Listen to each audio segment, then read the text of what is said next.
Welcome to the Fit and Professional Podcast. I'm your host, Sabri Thompson. I started Fit and Professional because I believe in the power of pushing boundaries, not only in fitness, but also in our professional lives and our careers. After a successful college basketball career, I found myself at a crossroads, struggling to find my purpose outside of sports. That transition was very tough, and it led me down a journey to redefine what success and fulfillment truly meant to me. Through this journey, I discovered my passion for inspiring others and helping people unlock their full potential in both their physical and their professional lives. In each episode, I will sit down with guests who have embodied what it means to be fit and professional, and who incorporate it into their everyday lifestyles, from athletes to entrepreneurs and beyond. Together, we'll dive into their stories, explore their journeys, and uncover what drives them to achieve greatness in both mind and body. My goal with this platform is simple: to inspire you to take action, set bigger goals, and believe that you too can lead a life that's both fulfilling and impactful. So get ready to be motivated, challenged, and empowered to become the best version of yourself. This is the Fit and Professional Podcast. Let's dive in.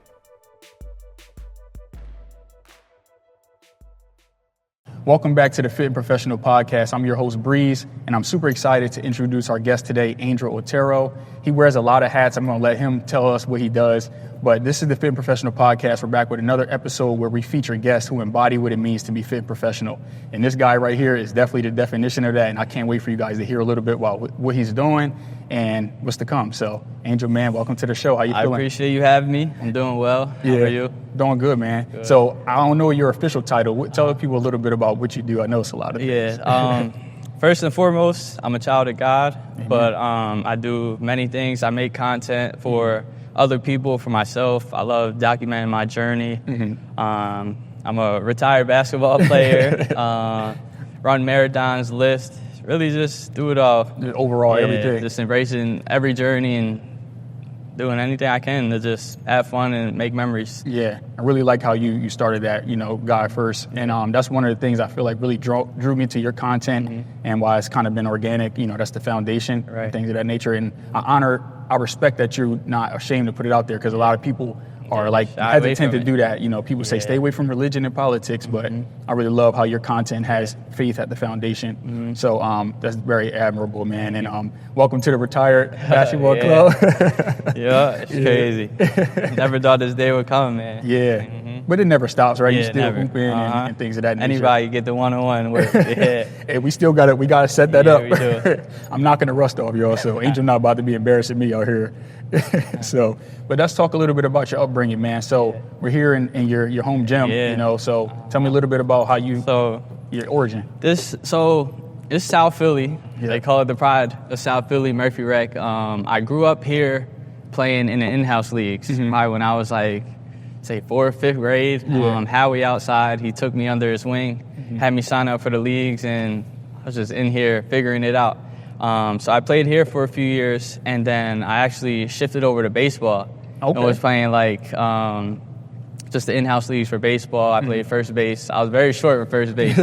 But eventually I got tired of baseball, came back to basketball, and then I just grew up here playing. As I got older, I would switch leagues, started playing AAU, made my high school team, and played a little bit of college ball. But it all started here. Yeah. Full circle moment to come back, and you're doing a lot of amazing things. I know how it's proud of you and everybody in your community. What high school did you go to? I went to Roman Catholic, and then I left Roman Catholic and went to Abington Friends. Abington Friends? Yeah. I feel like we played both of them either in like a fall league or in our actual, because Sanford, we used to come out and play one of the out-of-state teams every now and then. But that's crazy. Basketball world small. You never know. You never know who you're going to run into. Yeah. Did you used to run when you were younger too, or when did that come about? I started running late in high school, because I was always on the heavier side. So at first it was to lose weight. Oh, wow. But it was never a consistent thing, because I never knew the other side of it with eating healthy and all that stuff. So I was just running to thinking I was losing weight. But when I first got to my first year of college at Wells College, the basketball coach was actually the cross-country coach. So I got there, he's like, this is our preseason getting in shape. Yeah. And this is my first year of college. I know I'm new to all this. I'm going to go do it extra hard. So that whole summer, I was just running, getting in shape so I could have a good first impression. Because we was running before we even picked up a ball. Right. So by the time I got there, I was in super shape. We had our first run. I was ahead of the pack. Yeah. But that's how it really started. We had to actually do the cross-country meets. Wow. And yeah, so like we was the only basketball players, no spikes or running shoes, just figuring it out and running. But I fell in love with it ever since then. That's crazy. Yeah. So in high school, we didn't have it was a private school, so we didn't have a gym class. Right. I think they do now, but we had to do 2 sports. So I actually ran cross country nice. 1 year as well. Yeah. And I was actually, I guess that's kind of where it started because I was actually pretty good, but I stopped and they let me play AAU to get my credits or whatever. Because I was wondering, bro, like how did you play, you were playing college basketball at the same time and you did like a marathon the week before a game? Yep. Like how? Like, so since once my first year of college went and I transferred to Manor College, I still was running all summer. And in my head, I was like, my coach wants to play fast. I'm going to be a point guard. I want to be in the best possible shape so I can have the best pace on the floor. Yeah. So it was just something where I just wanted to really push myself. And I knew I could do it. It was really just about balancing it. But it was super tough having to go to practice every day and train for a marathon. Yeah. But I was able to figure it out, and I'm so happy I did this. It really taught me a lot about myself and taught me, like, what I'm actually capable of. Yeah. And another big factor that really gave me a good mindset, I don't know if you ever read it, but David Goggins' book, that joint, Can't Hurt Me. Changed my life. I literally started running after I read Can't Hurt Me. During COVID. I actually did the audio version first because, they do the podcast interview in between. And I was like, yo, this dude is different. And I'm like, if he's doing this, like, I got up and just started running. Like, I think I ran 5 miles that day. And I was tore up. It took me like an hour to run 5 miles. But, yeah, bro, like that was a big part of my journey as well, David Goggins, and still keeping him on my mind. And the crazy part is he was doing that, no good running shoes, no good nutrition, no music, like overweight. Yeah, overweight. Like plus all the riding the bike and lifting, like he's just different. He a different beast. Yeah. And I'm like, if he can do it, why can't I, right? Yeah, so, why not? Like it's crazy what you said, and I believe that as well. You really find out about yourself. Yeah. Like fitness, and that's why the Fit and Professional brand came out. It's an easy duality. Like challenging yourself in the fitness world is going to carry over into whatever you're doing. And like training for a marathon, like you never know what type of wall you're going to hit. Right. You know what I mean? But getting through those walls and getting through those barriers really proves to yourself, like, I could do anything. Right. Yeah. And I don't know if everybody understands it, but like if you do a marathon or just challenge yourself to do something hard every year, it just sets you up for success in that way. Yeah. They say it's always that last 5 miles of the marathon, and it hit. That last 5 miles, I was like, damn, this is uncharted territory. How many have you ran so far? I ran 2 marathons and 1 ultra marathon. So you did AC, because I remember, that's crazy. We dapped each other up twice during the AC marathon before we even knew each other like that. And then you did Philly like 2 weeks, like 3 weeks after that? Yeah. And then like a month after, I did the ultra. Yeah, and that was all during practice. My coaches wasn't feeling me.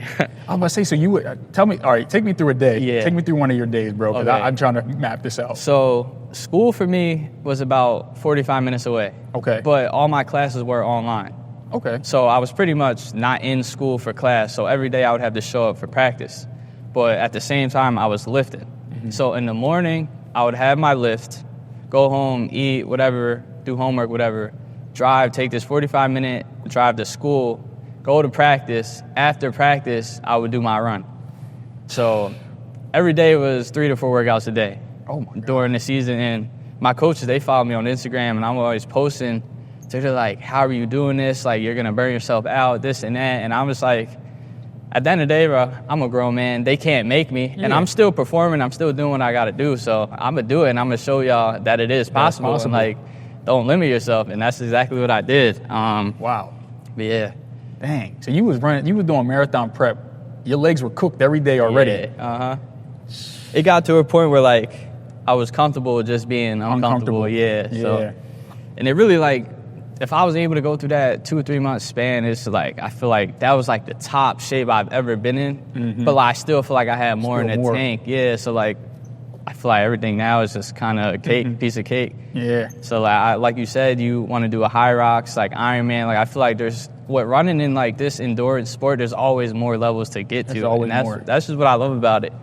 Yeah. That's so it's perspective, right? Yeah. You know what I mean? Before running a marathon, I used to think running 5 miles was crazy. Yeah. Right. And then after running 5 miles and making that comfortable 10 miles, then it's like, oh, you're going to do you did a half marathon and a marathon. Then boom. I remember when I first found out like how intense the running community was, and I started hearing about ultras, and I'm like, yo, a marathon is crazy to me. There's people that run 100 miles. Yeah. Like run for days. For days. Like, yeah. Like on broken feet and through the mountains and all types of weather. Like I like what you said. I think you commented one day, you said in any weather. Yeah, any weather. Yeah. I like that. I like that. And I feel like running right here in the East Coast, it's cold this year. Super cold. It's really like you got to fight through it. So what's like, I like to talk about like turn back moments, right? What's a turn back moment you could talk about you had early on? Like anything that challenged you where it's like you had a pivot in your life, you feel like you had to make a decision, like maybe with the college basketball and all So I've had a bunch with that. The first one that comes to mind was when I was I left Roman, and when I left Roman, I reclassified. Okay. And that was because, shout out Coach Matt, he was the coach at that time. He went on to coach D1 basketball. And that position opened, and Roman's like a well-known school. And at the time, McDevitt just had closed down. And they were saying that coach was going to get the job. So it was up in the air between an old Roman coach that was coming back to basically retake over the team and a new coach. And I know if a new coach came out of school like that, they were bringing their guys. So, and then there was a timeline with that where, like, if I stayed, I'm stuck, I can't leave. So I just took the risk to reclassify and go to Edmonton Friends. So I did that. It was a better situation for me. I was playing a lot more, got an extra year.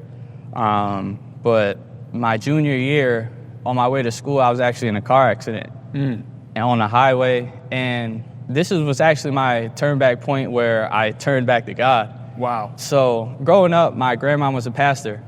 So I grew up in church, baptized when I was born, like all that good stuff. But as I got older, it was one of those things where I don't know if you ever heard of like it feels forced on them type of thing. So as I got older, I started making my own decisions straight away. But at the time, I was slowly getting back into it, but I was still borderline, like on the fence. Like I'm gonna take it serious. One day I am, one day I'm not. And that was at the time where I was like going back and forth. So on my way to school, I was in a car accident, and I actually don't remember a thing. Like, I have the pictures. I know I hit the side rail. There was like 4 different cars involved. What I remember is waking up in the hospital, but I was never unconscious. Like, that's just the last part that I do remember. But I just believe that Jesus was in that car, and he saved me. Yeah. And after that, I was like, wow, like, this is a wake-up call for me.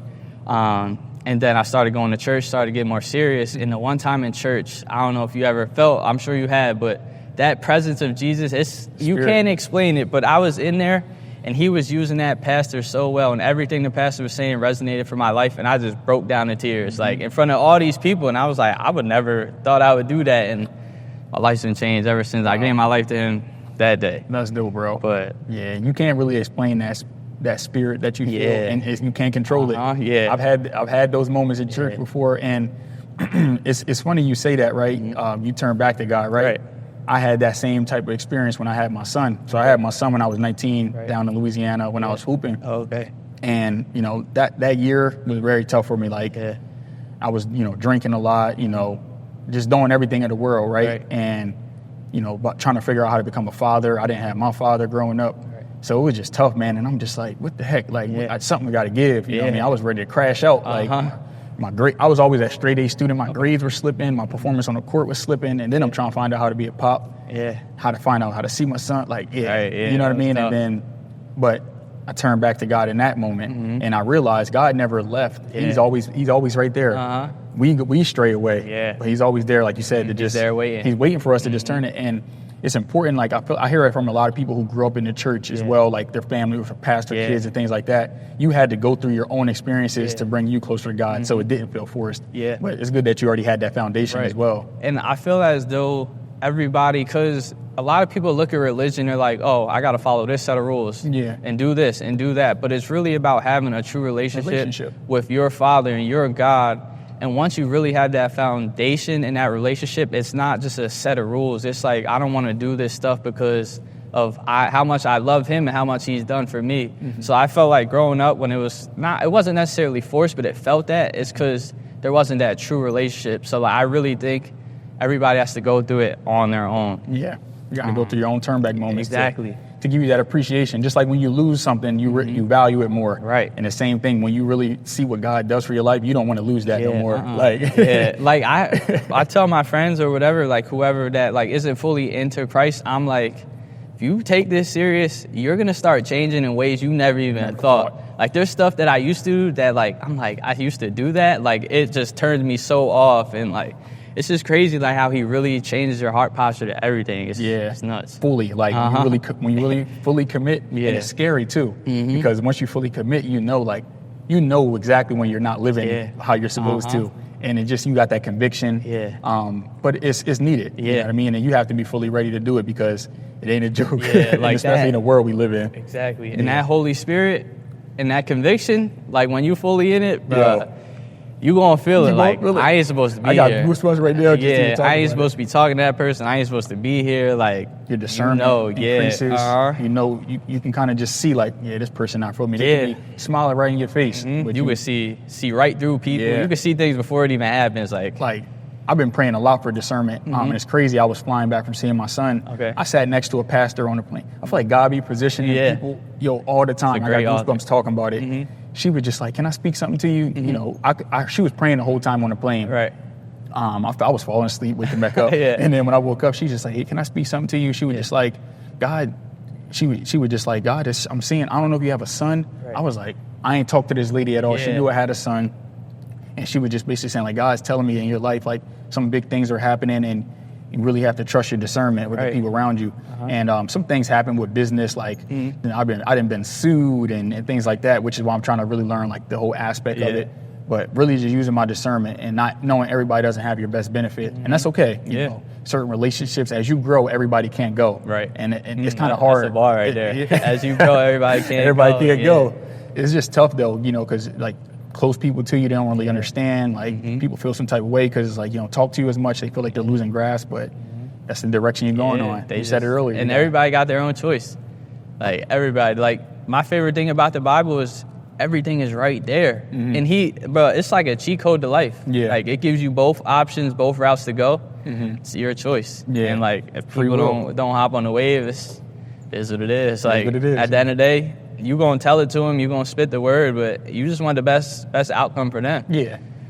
But as long as, like you said, as long as you're doing that, and I always pray like, hey, God, I say this in all my prayers, God, I ask that I glorify you in everything I do and say.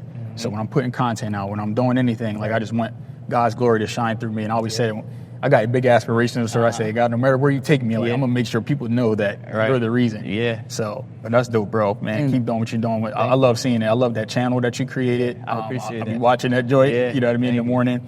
But we talked about your fitness background and things like that. So on a professional side, I know you do content creation. You help FP Activewear a lot. Shout out to FP Activewear. You probably seen him on the page. You see it. But I really love your content and you help other people. How'd you get into that? When did that start? So my mom, she's one of those moms who like she wants to take a picture of everything, video everything. So growing up, I was playing basketball and she would be recording my games. And I would take the videos off her phone and like make my little highlight tapes or whatever. And I just started exploring with that. And then as I got better with that, I just started recording in in-house leagues, charging like $20, like just making little mixtapes. Once I started doing that, I just kept getting better. And like at the time, like I used to be a really shy kid. So like that was like a way for me to express my creativity. And it was one of those things where like, oh, if I'm too young to play in this league or I ain't get invited to play in this showcase, I'm still there. I'm still there courtside filming it. And it became like a double-edged sword where like it brought everything together. Whether I was either playing, creating, it was just art to me. And I just kept saving up my money, buying better cameras. And it just built so many connections for me. And I just love to create and being able to. It's such a blessing. Content creation, man, it's, you know, we're in like a very mark in history as time, right? So like back in the day, right, we read books. We heard about like Shakespeare and everything like that. Even Jesus, right? You talk about that. It's all in a book. You know, I mean, of course, Jesus, we feel his presence and things like that, but history used to be documented that way. With content creation, we're really documenting it in real time. So literally 100 years from now, I don't know where we might be in Mars and stuff. Who knows? But people are going to be able to see everything we created. ain't gonna be no like, oh, it was fake. AI, of course. But like, that's really like, it's kind of like scary. It's dope, man. And people don't understand, like, you put out a lot and all that, but you said it's a form of expression. It's a form of art. And people can really like feel like they're, you know, they can learn that person. Even if you don't know somebody in China or Africa, you can really like be there with somebody and inspire somebody. That's what I like about it. The reach that you had changed my life. I used to speak to kids in college. I was in Louisiana, so a lot of hurricanes used to happen. We used to do a lot of like charity events and things like that. I remember one speaking event I went to. We were at elementary school. Kids was bad. They was drawing in there like they wasn't listening. Like one of our coaches. Facts. We were speaking to the kids. I was telling them my story about I had my son at that point, so I would always tell that story and how like I overcame it. That was my senior year, and how like I was doing well on the court and things like that. And I didn't think the kids were listening and things like that. But one girl came up to me at the end crying. She was like, thank you so much for coming here today. Like, I love to sing, but people telling me I shouldn't do it. Kids are mean to me at school and things like that. But you gave me courage to do it. I don't know what that little girl's doing right now, but out of all the kids that were in the room, maybe like 50 kids, if I can reach one person with content, if I can reach one person, if I can inspire one person to do something better, you know, chase a big goal, get their self in better shape, like. I feel like that's it. That's all that matters. You know what I mean? And especially in a world where we want to go viral.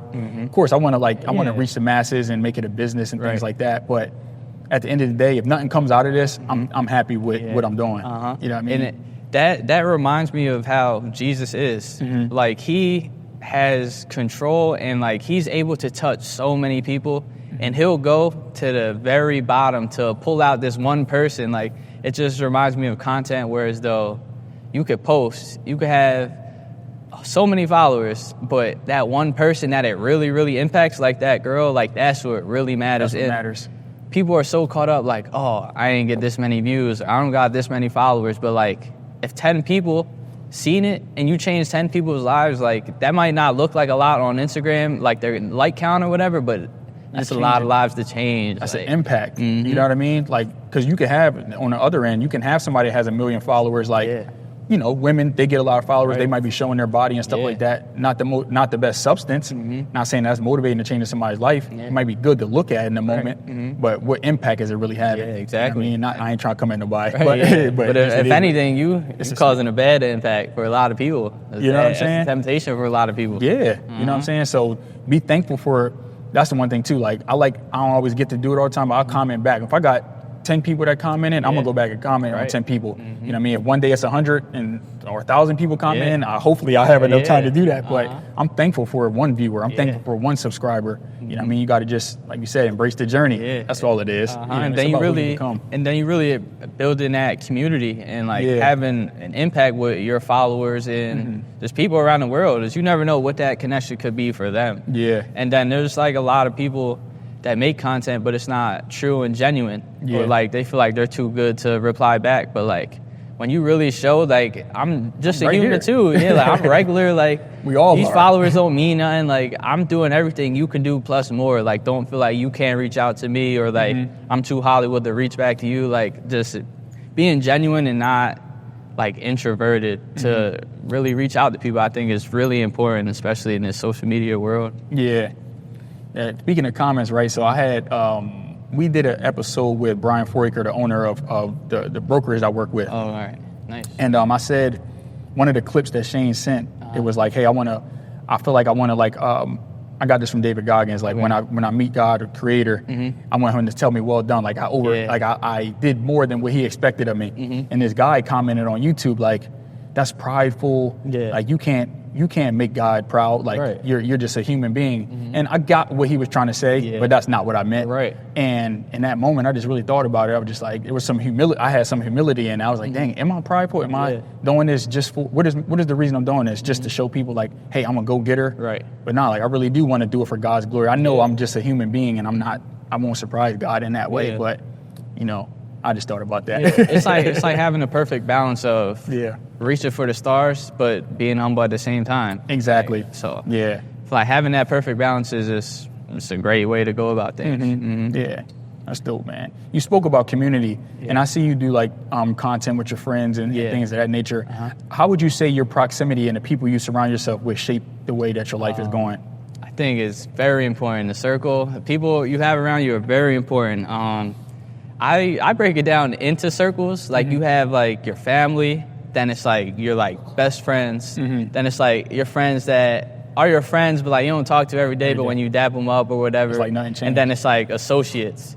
So I try to see which people fit in what and keep that as tight as possible, as I feel like you are who you surround yourself with. And especially growing up in Philly, there's a lot of envious people, there's people jealous, people that are fake.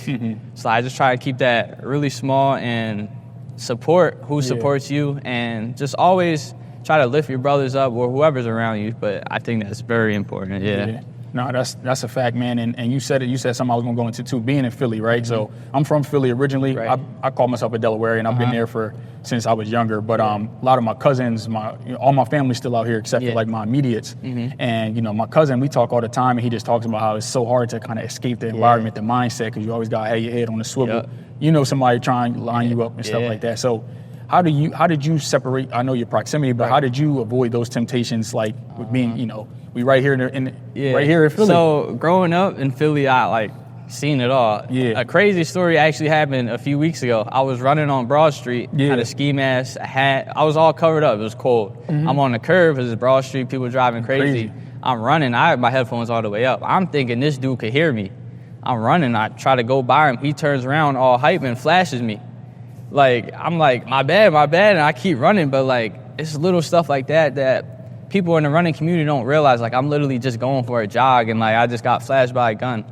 But growing up in Philly, seeing it all, it's like, what are you gonna let it do to you? There's motivation in everything, and you can either look at the things in Philly and fall victim to it and follow that path, or you could use it and let that push you to do everything completely opposite of it. So just growing up in Philly, I seen everything, and I seen what it is I don't want to do and what it is I don't want to be around. So that was just my way of just having that balance and that separation, and not just falling victim to all the nonsense going on in this city.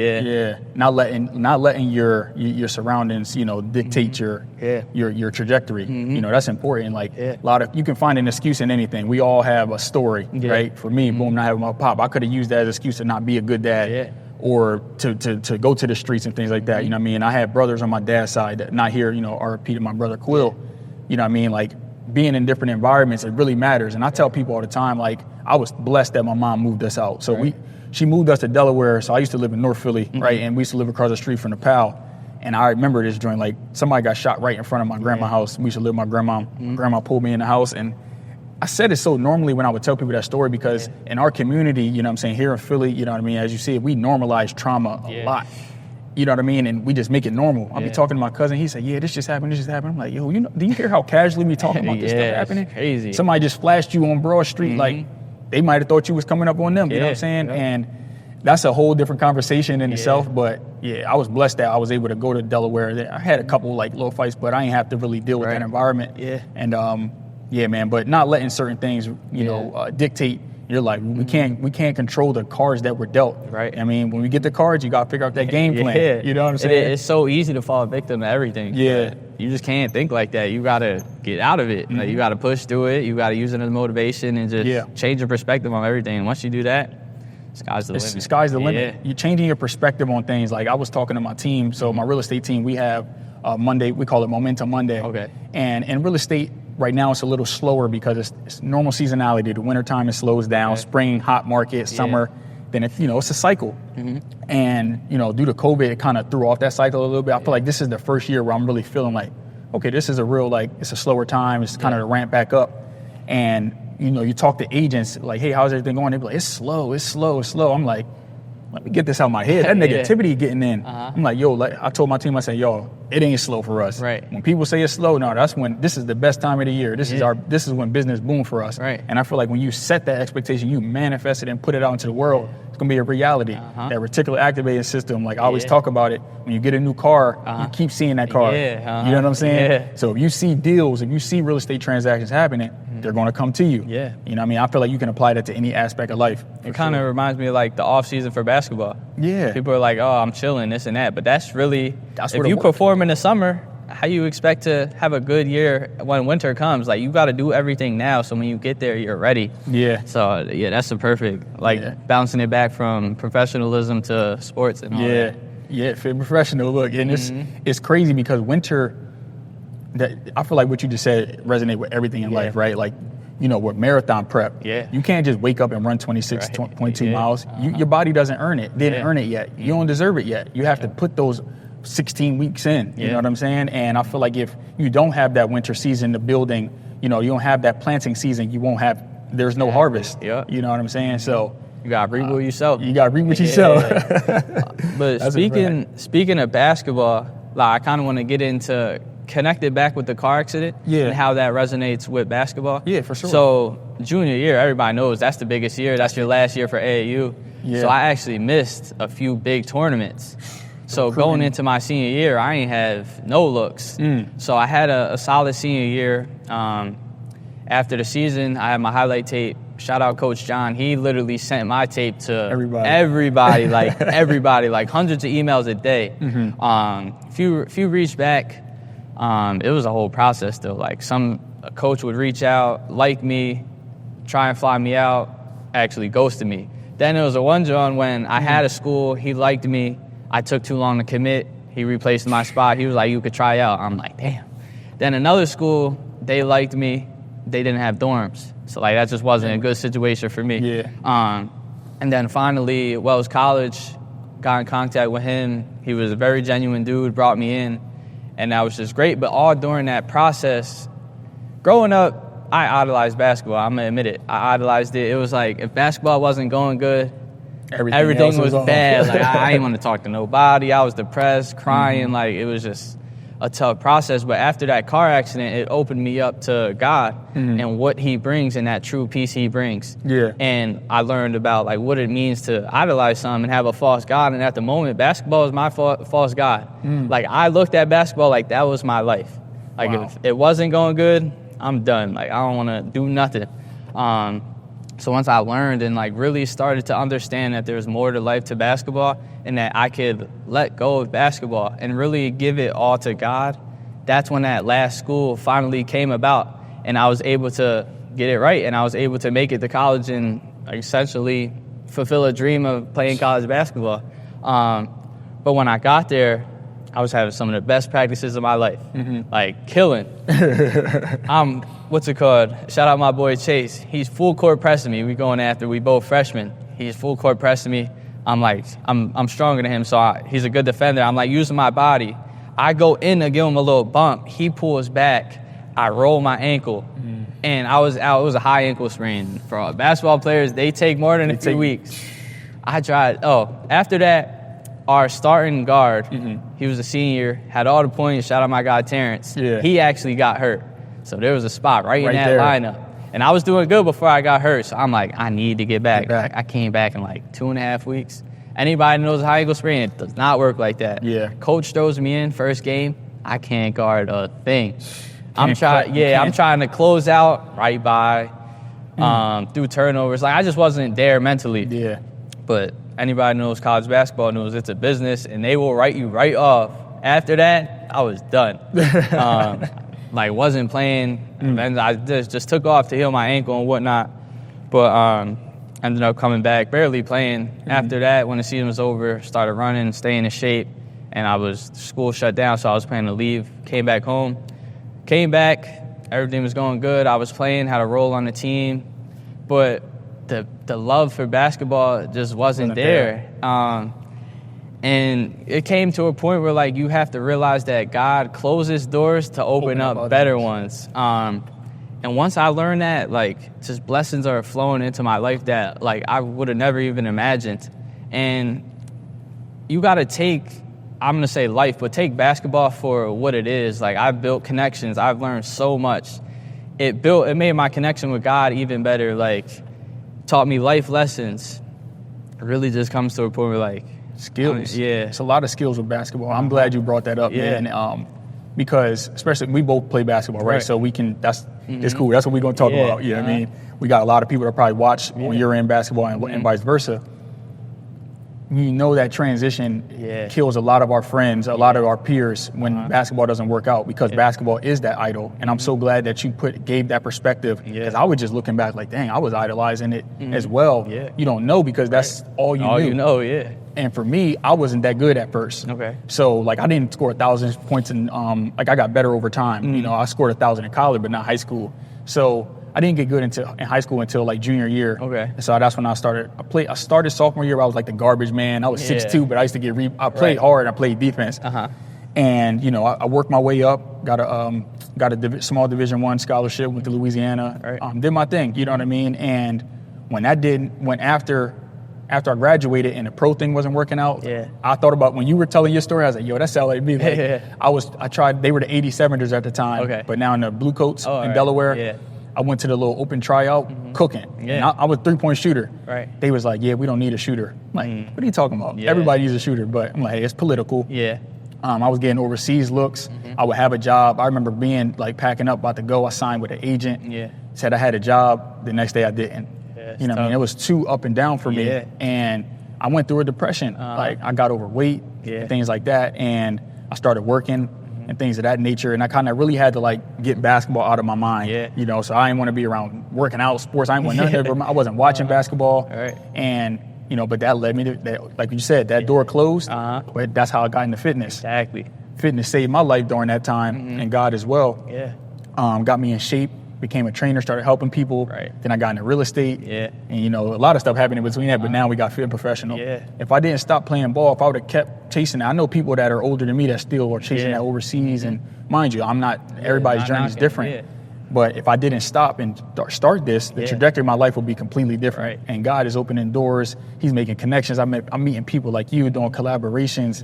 The brand is growing, and it's you know, I'm super thankful. Like I don't know what's the plan, but I'm just thankful for where I'm at. And if I didn't stop that, who's to know where I would have went? And then like you could look back and see how far you've came. And now at the point you're at, you say you don't know what's to come, but it's like 5 years from now, we'll be looking back, and that journey is just stepping stones, just on and on. It's a great thing. And I feel like a lot of people, like you said, who are like older than you, still chasing the hoop dreams, and like we ain't knocking it, but it's like, you got to be realistic with yourself. Like you got to ask yourself, if there's something else you could be doing besides playing basketball, and then you got to ask yourself, are you still chasing this dream for you or for what your homies are gonna say once you quit? And like I feel like a lot of people are doing it like they feel like if they don't go D1 or they don't play pro, like they're just a failure or a loser. But that was something that God taught me, is that like I'm not defined by being a basketball player or how many points I score. Like I'm defined in his purpose that he gave me as being a child of God. And nothing in this world, materialistic wise, gives me true definition and true purpose. So it's like, why are we stressing and idolizing something that deep when it can be taken away just like that? Just like that. And then like you said, if you idolize it, now you're depressed. Now you don't want to talk to people. You know what I mean? Now your whole trajectory, your life changing because that one thing didn't work out. And I always tell people, it's not about that destination. It's not wrong with setting a big goal and trying to, you know, do the impossible. You know what I mean? But once you get there, now what? Like you said, what are you doing it for? Are you going to feel fulfilled when you get there? Or are you going to be like, dang, that was it. I did all of that just to get here, and now I'm still feeling empty. You know what I mean? That's when people, like you said, people worrying about what other people are doing. Like people get surgery, or you go a certain path or try to go a certain direction just for somebody else's validation. But when you get there, you're empty. It's because it wasn't about that. It's about the journey. Maybe God wanted you to go on this trajectory because of who you were going to become, who he's building you and getting you ready for. Like 5 years ago, I didn't think I would be doing what I'm doing now. And who's to say what I'm going to be doing 5 years from now? You know what I mean? You just got to kind of trust that path. And, you know what I mean? It's your story. It's you versus you always. You know what I mean? If I can tell anybody that, don't worry about what nobody's saying. People used to say that to me. Oh, you giving up? Da-da-da-da-da. You was good. I'm still good. I got a little bit left in the tank. I just messing. But, you know, it's okay. I'm thankful for basketball, the connections I made, the skills I made, overcoming things that, hey, when things didn't go my way, am I going to snap on a coach? And then now I'm sitting on the bench, and now in my professional life, if I snap on a client, now I don't got no bread. Like little stuff like that, like learning to work in a team. Like you said, be thankful for the skills and the stuff that you got from basketball, whether you played 1 year or you played 10 years. You know what I mean? Just be thankful. You never know what your journey can do for somebody else. And there was one thing that will stick with me forever that started with basketball, but like it's just correlated with life, is So Coach Matt, he was my Roman coach, and he was big on one word. He would even get us bracelets that said it. I said it on our jerseys. It was attitude, and like he broke it down so well. But it's like, what is your attitude to everything? Like when things aren't going your way, what is your attitude? When you throw a turnover and somebody else throws a turnover, but you come out, what's your attitude walking to the bench? Are you gonna not dap your teammates up? Things like that. If you're tired, or if you're the leader on the team and you're tired, are you still gonna come with the energy and be there for the last guy on the bench? It's really just perspective, perseverance, and attitude with everything, and that correlates with life. When life ain't going your way, are you pouting? Are you playing victim? Or are you having a good attitude and embracing that struggle and that journey? Yeah. And that's something I'll never forget. It's simple, but it's profound, man. Like, and just having an attitude of gratitude for everything, for the challenges, for the good times, it'll just help you give a better perspective. Like, you may not like the way your life is going, but if you change the way you look at how your life is going, it's not so bad. You know what I'm saying? And especially when we're talking about basketball, like if kids are watching or anybody that's hooping, like literally people will not get recruited because of their attitude. You can be the best player in the world. I've seen it. Like I've played with some really amazing people, and I'm sure you have as well. But attitudes stink. You know what I mean? That could have prevented them from going to the next level, whether it was pro or to college. You know what I'm saying? So just have an attitude of gratitude for everything, because it could always be worse. You could not have woke up. So like that's the biggest thing I look at. Like, you know what I mean? Like I might have a deal fall through in real estate. I'm just like, thank you. What am I going to learn from this? Maybe I messed up. You know what I mean? I try to take that accountability in every aspect of my life. And when you do that, now it's like you just look at it like it's not so bad. Like I'm still living. We're gonna figure it out. You know what I mean? It may not be tonight, but maybe tomorrow, maybe next year. So and that brings me back to basketball again. How there will be times where I'm sure we've all been there when you think you should be playing and you're not, and you're looking at this dude like he trash. I'll cook him. He can't guard me. But one thing that I've learned through my experience is, how can you expect God to bless you when you're not even appreciating the things that you're already blessed with? So talk about it. Say we're on the same team, you the starting guard, but I'm better than you.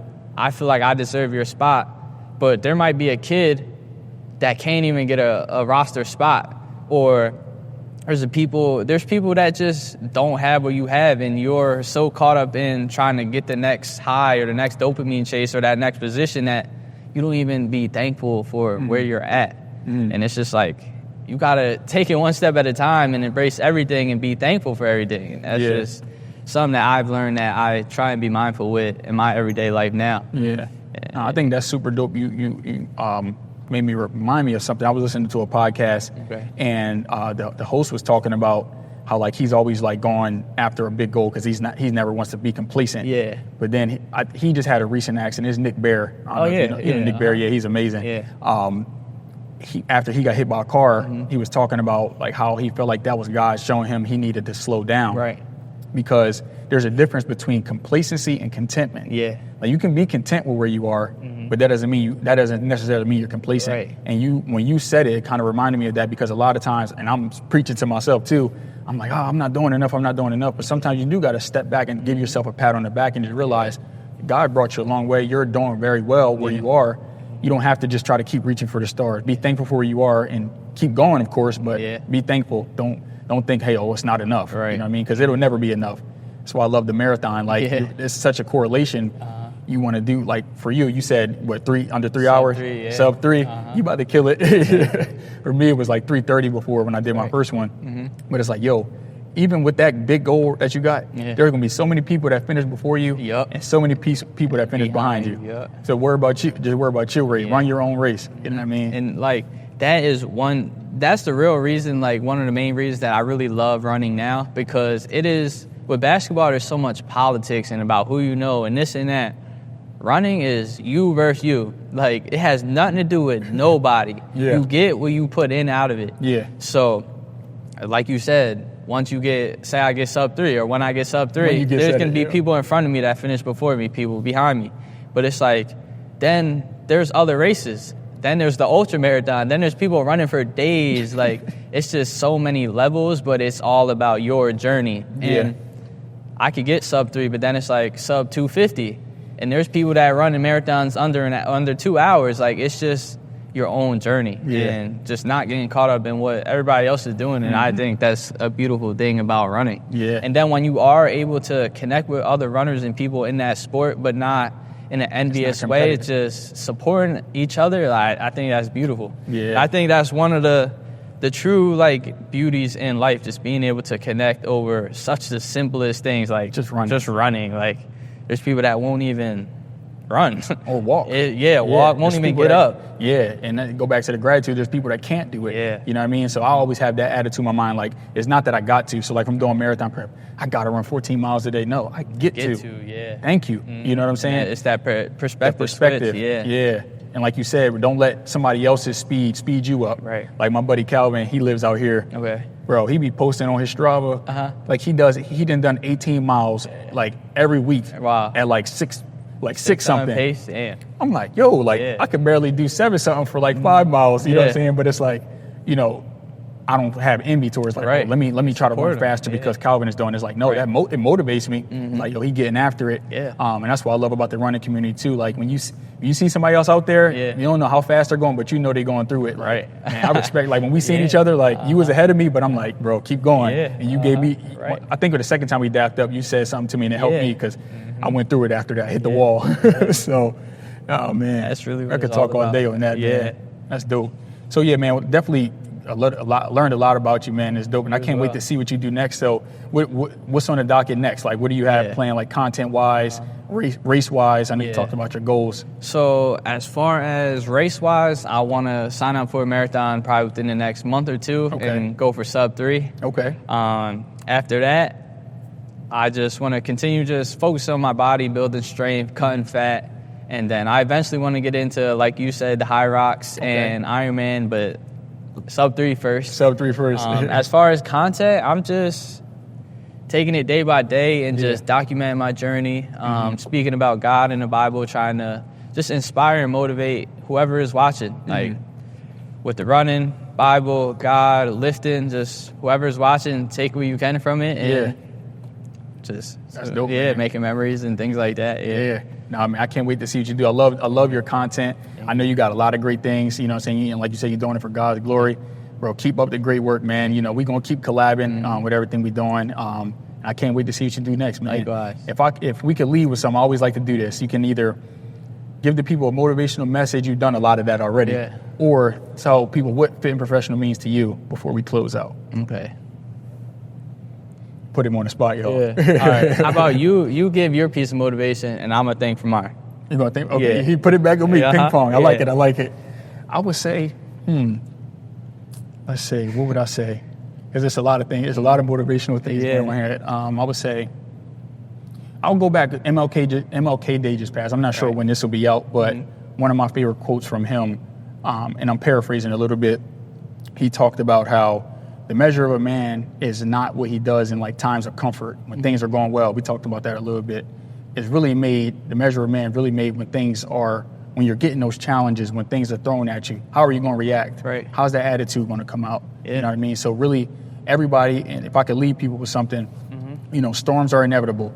They're actually necessary because of what they'll do for you, what they're preparing you for that next level. So don't run from the storm. Yeah. You know, God talks about eagles a lot in the Bible, right? Yeah. The reason he talks about the eagle so much being majestic, eagles, when during a storm, you know, like most animals run from it, go to shelter and things like that. The eagle and also the buffalo, they charge the storm. Yeah. Like an eagle, when they go up, I was listening to Miles Monroe, when they go up in the sky during a storm, they actually, their wingspan is huge. Yeah. They're basically saying like, I'm here. Right. What's next? Yeah. So when you face that challenge in life, open up your arms and embrace it. Yeah. What is this going to do for me? What is it going to turn me into? Don't run from it. Run to it. Run towards your purpose. Damn.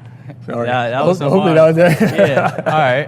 All right. So something I would leave with everybody is to find the balance between loving yourself and loving everybody else. And it's I'm going to bring it back to the Bible, because Jesus was he lived the most sacrificial life, and he was there for everybody. But there will be times where he would escape to a lone place, a secret place, and get right with God.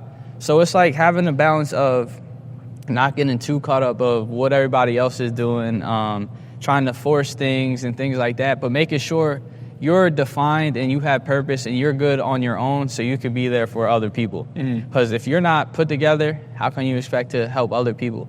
So I would just say valuing yourself, loving yourself, and then you could be there for other people. It sounded better in my head. No, that came out good. Because we put off our love a lot for ourselves. But what FP means to me, this is our first time like really speaking and connecting and like seeing the face behind the brand.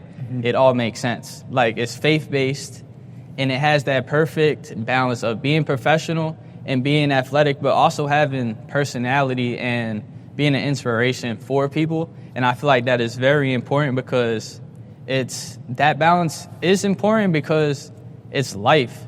And if you could have that professional side to it and have that attitude, you could approach that with sports. But when them challenges, like think about marathon prep, when it gets hard, when let's say somewhere in the professional life where you might not land this deal or things just ain't going your way, like they go hand in hand perfectly. And like you said, just embracing all of the struggles and just finding beauty in the process. Beauty in the struggles, I mean. Yeah. So yeah, and the process too, bro, is embrace the journey. That's our mantra, embrace the journey, empower the soul. Right. Because when you're like for you in content, like say a gig doesn't turn out or one you were really looking forward to, or say your camera's not working like that, what are you going to do? You're going to find out a way to do it. When you hit that wall in marathon, are you going to give up or are you going to find a way to finish? Exactly. You know what I mean? It goes hand in hand, and that's why I love this brand because it's not one dimensional. Yeah. Of course, I have a basketball background, so I naturally gravitate towards like athletic people, but being fit doesn't mean being in the best shape. Right. It doesn't mean running marathons. It can be walking, being in shape to walk with your kids. Yeah. You know what I mean? Being able to walk around the corner without discomfort, things of that nature, because a lot of people do, and especially in the obesity nation that we have. You know what I mean? So I just want to shed that positive light, like you said, faith-based, showing that people, hey, it's a better way. And no matter what circumstance you're in, that doesn't define. Like you can be 70 years old and start another career. Yeah. You know what I mean? Don't let your current circumstance define where you're going. While you're here on this earth, God woke you up, you got another opportunity, and don't take advantage of it. So. And one more thing I want to talk about FP is the humility behind the brand. Like you said, you have something for everybody, and you're just so humble, and you curate an open community for, like I said, whoever, and it ain't just for basketball players or marathon runners, it's for everybody. And another thing I love is that it is modest. Like especially for like your girls that are in your stuff, like it ain't flashy, and I don't mean like it ain't flashy like it ain't nice, like it's nice, but like you know what I mean. So like I really like that, and it's a humble brand and it's open to everybody, and I feel like that isn't found in everything. Like I ain't gonna say no names, but other brands, it's like really one-dimensional to that specific people, and I feel like you having humility for everybody, and I feel like that comes from your faith-based background. Like that's very important, and it makes everybody feel like they could purchase a piece of clothing or talk to you and feel like they're being hugged with open arms. And I think that's very important, and I love that about FP. Man, I appreciate that because I never heard anyone give me that perspective, and it definitely hits because it's tough because I know like I'm learning the business at the same time, trying to find out pieces that work for everybody. Like. Because everybody may not be six-pack abs or a woman that's, super petite. So I'm trying to find a way for everyone to feel involved. People that are heavier, I mean, that doesn't mean they don't go to the gym. Right. You know what I'm saying? So trying to find that balance because it is for everybody, like you said. And I appreciate you saying that, man, because that just kind of put another fuel in me to keep going in that direction because it's easy to do what's trendy. Right? And I found myself in the brand, like I ain't gonna lie, I've done stuff before where I thought, let me do this because it might get this traction, but I said, no, that's not, and it didn't work. I got to do with, what the brand actually means. Like, hey, let's tell the story about what fit and professional means through the lens of so many different people. Right. You know what I mean? And I feel like that community, when I started doing that and just making it more organic and not, having like the booty out just to be, you know what I mean? Keep it real. That might sell for certain things, but that's not what I want to do long term. So. And then another thing, like with the trends come and go. That's right. But one thing about everybody has their journey, and everybody has struggles and aspirations, and FP has something for everybody. And I feel like that's something that will never go nowhere. Never go away. So, Okay. Yeah, there we go. You just put, some conversations are so important and connections because you never know what you want to hear. Like a lot of times I'm the one talking and giving people motivation and that really just fueled me up, man. I really appreciate you saying that, seriously. So, yeah, man. Well, hey, we could talk all day, bro. I appreciate you coming on. Like I said, I appreciate you even just giving FP a chance. You could work with any brand. I appreciate what you've done for us. You helped us grow already, and I can't wait to to see what more we do together. So, I mean, definitely you can look in this camera, shout to people out, tell them where they can find you, follow you, and, stay connected. You can find me at Angel Victor on Instagram and TikTok, and I make content at Angel Otero Films. Yeah, tap in, man. It's a great guy right here. That's another great episode of the Fit and Professional Podcast. Super dope to talk to my guy Angel here today. Fit and Professional, he's one of the OG FP family. Sir. And we got a lot of great things in store. If you haven't already, be sure to subscribe to the pod, subscribe to the Fit and Professional Network on YouTube. We got a lot of great things in store. Check out fpactivewear.com. We're getting ready for our spring collection. And I appreciate everyone. If you like, comment, support, send me any type of information, any type of encouragement, support, bought the brand, just watch the video. I appreciate you. And you're a part of the FP family. This community is for you. And I can't wait to see what we do next. So until next time. Yes, sir. We out. FP. Peace. FP.